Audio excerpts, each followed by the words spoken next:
เนื้อทอดรสสุดท้ายจนได้กันก็แบ่งเลยนะสมมติลงในแบ่งอีกนั่นคือเกศแม่คือเกศอันนี้น้องคือนะนี่ต้องของแม่คือถึงว่าจะเอาอะไร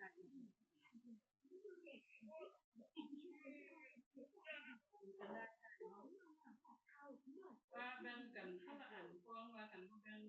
บริกินเล็กหรือบริกินอ๋อคือให้คนละอันเดียวนะบริกินได้เป็นน้องกินเป็นว่า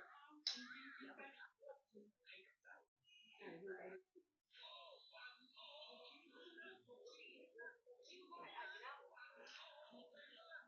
เป็นนาเป็นเนื้อเป็นนาอย่างแม่แบบพยายามเดียวกันแย่งกันรัดแย่งกันแล้วใกล้ได้ที่ว่ามากขึ้นไอ้เรื่องท่านกินแบบนี้จะรู้ว่ากินอันที่แย่งกันแล้วรู้ว่าไอ้ต้องกินกินกิน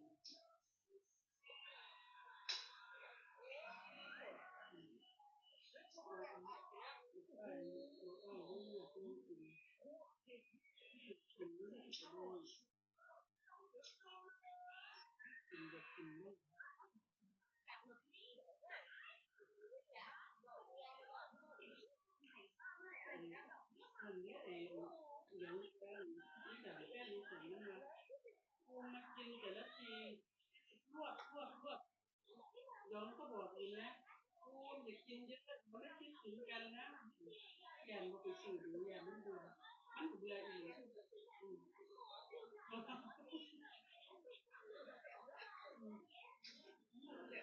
กินเจอหลายหมื่นนะเบื่อ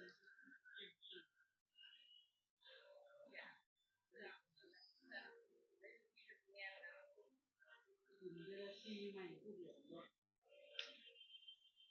อายกินไม่เดียว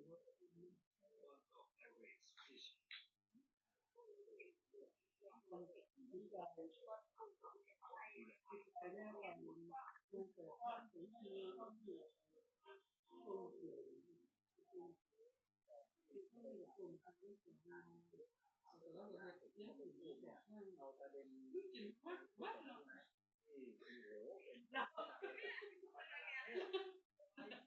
งานได้ตรงมากแล้วจะเอามาไปเรียนจริงๆมันจะเสียเรียนมากเป็นอะไรมากินแล้วเก่านาไปแบบหามาคือแม่กินนะมีต้มไข่กับมีเ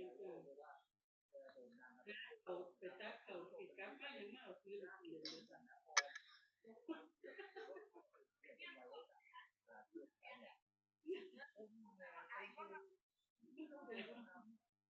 ได้บ้านก็แม่เลี้ยงเข้าสิ